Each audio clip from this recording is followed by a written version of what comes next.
नमस्कार, मैं प्रवेश गौतम और आप सबका स्वागत है पॉलिटिक्स टू द पॉइंट में। भारतीय जनता पार्टी ने अपने 7 सांसदों को मध्य प्रदेश में विधानसभा चुनाव में उम्मीदवार बनाकर उतारा है। इन्हीं में से एक सांसद हैं सतना लोकसभा के गणेश सिंह। ओबीसी से आते हैं और ओबीसी के बड़े नेता माने जाते हैं। कहा जाता है कि उस लोकसभा क्षेत्र में ओबीसी वोट बैंक में इनकी अच्छी पकड़ है। पर सांसद को टिकट मिलने से सतना जिले की अमरपाटन विधानसभा से विधायक एवं मंत्री मध्य प्रदेश शासन रामखिलावन पटेल का टिकट कट सकता है। उनके समीकरण डिस्टर्ब से हो गए हैं। कैसे बताता हूं। जातिगत संतुलन की यदि मैं बात करूंगा तो सतना जिले की ही सतना विधानसभा सीट है जिसमें ओबीसी का बड़ा चेहरा गणेश सिंह जी को टिकट दे दिया गया है। वहीं अमरपाटन से अब दूसरे ओबीसी चेहरे को टिकट देने की संभावना बहुत कम नजर आ रही है। ऐसी परिस्थिति में अमरपाटन विधानसभा में कौन हो सकता है प्रत्याशी, उस पर थोड़ी चर्चा करेंगे। अमरपाटन का यदि इतिहास देखा जाए तो जातिगत समीकरण के अनुसार जरूरी नहीं है कि टिकट मिले, क्योंकि यदि इसके पूर्व विधायकों की बात करूं तो उनमें स्वर्गीय रामहित गुप्ता जी, स्वर्गीय गुलशेर अहमद और राजेंद्र सिंह जी का नाम शामिल है। रामहित गुप्ता जी वैश्य समाज से आते थे, जबकि अमरपाटन विधानसभा में वैश्यों का उतना वोट बैंक नहीं है। ऐसे ही गुलशेर अहमद अल्पसंख्यक समुदाय से आते थे, अल्पसंख्यक समुदाय के भी उतने वोट बैंक नहीं है। राजेंद्र सिंह भी ठाकुर समाज से आते हैं, क्षत्रिय समाज से आते हैं, तो क्षत्रिय समाज का भी उतना वोट बैंक नहीं है। अमरपाटन विधानसभा का यदि जातिगत संतुलन समीकरण देखेंगे तो उसमें ब्राह्मण एक काफी मेजर इंपॉर्टेंट फैक्टर जरूर नजर आता है। उसके बाद फिर ओबीसी है, फिर अदर समाज है, डिफरेंट डिफरेंट, उसमें क्षत्रिय भी शामिल होते हैं। तो सतना से गणेश सिंह को टिकट मिला, अमरपाटन से रामखिलावन पटेल जी का टिकट कटने की पूरी संभावना है।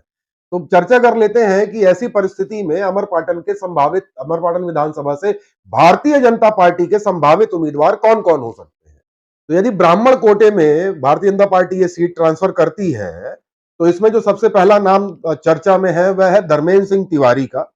इन्हें 2 बार चुनाव लड़ने का अनुभव है और एक कद्दावर नेता भी माने जाते हैं।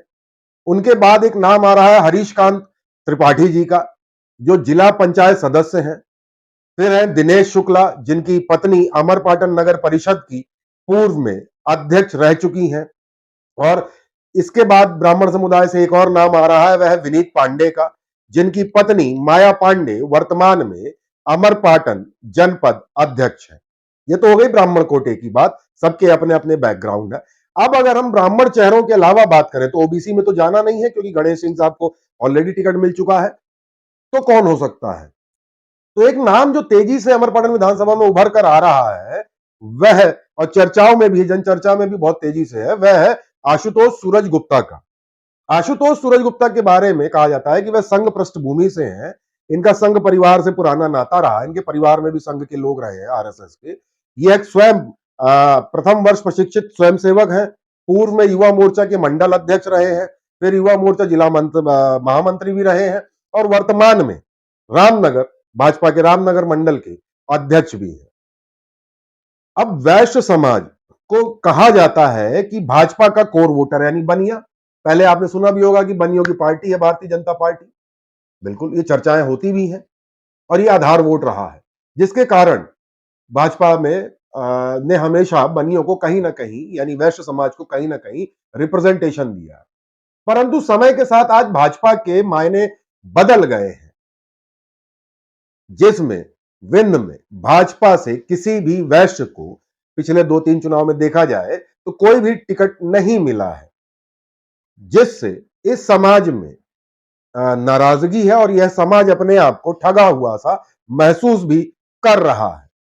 अभी कुछ दिन पहले की बात करूं, 1 साल पहले की, रीवा नगर निगम चुनाव में, जिसमें भाजपा समर्थित उम्मीदवार हार गया था। यह कहा जाता है कि भाजपा और वैश्य समाज के बीच में एक गुप्त समझौता था कि विधायकी सांसदी आप ले लीजिए, लेकिन रीवा महापौर का चुनाव वैश्य समाज को दे दीजिए।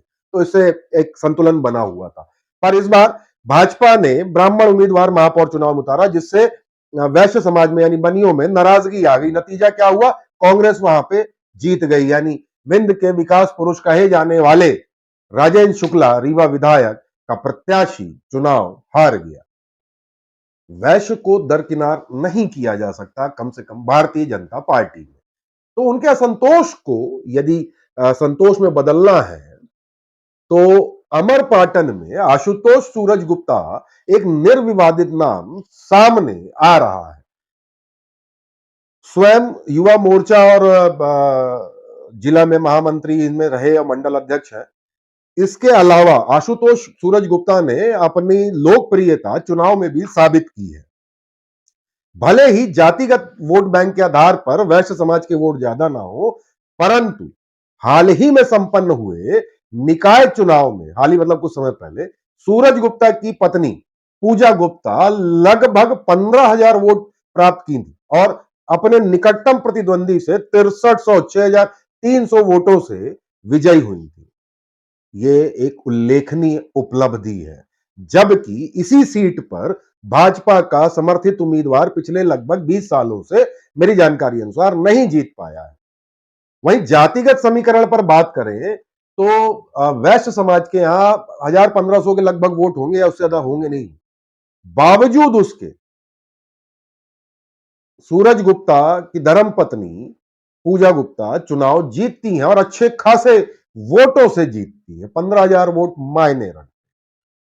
वहीं सूरज गुप्ता की मां भी नगर परिषद रामनगर से वार्ड पार्षद है। तो जब मैं इस क्षेत्र की बात करता हूं तो इस क्षेत्र में स्वर्गीय रामहित गुप्ता जी के प्रति लोगों का बड़ा लगाव है, उनको बड़ा आदर और श्रद्धा से लोग उनका नाम लेते हैं। तो ये भी चर्चा एक चल निकली है जो ग्राउंड में कि स्वर्गीय रामहित गुप्ता जी जब अमरपाटन का प्रतिनिधित्व कर सकते हैं तो सूरज गुप्ता क्यों नहीं कर सकते। वहीं कार्यप्रणाली की बात की जाए तो यह भी चर्चा है कि आशुतोष सूरज गुप्ता निर्विवादित है, लगातार जनसंपर्क में रहते हैं। अपनी धर्मपत्नी और माता जी को चुनाव जितवाकर इन्होंने अपनी लोकप्रियता और चुनाव प्रबंधन कैसे होता है वह भी साबित किया हुआ है। तो यदि मैं विंध्य प्रदेश में सतना जिले की बात करूं तो सतना में ओबीसी कोटे से गणेश सिंह को टिकट मिल चुकी है। अमरपाटन में ओबीसी कोटे से टिकट उम्मीद कम है कि रामखिलावन पटेल को मिलेगी, जो मंत्री भी है।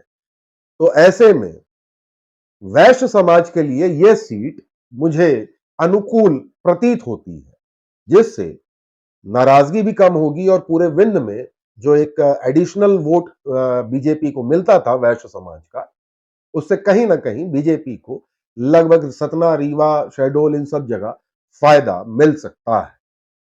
बाकी चेहरे भी दावेदार तो हैं जिनका मैंने नाम लिया, पर जातिगत समीकरण में यहां पर और इतिहास देखा जाए तो वैश्य समाज या जो जिनके वोट बैंक ज्यादा नहीं है उन्होंने भी अमरपाटन विधानसभा में जीत दर्ज की है।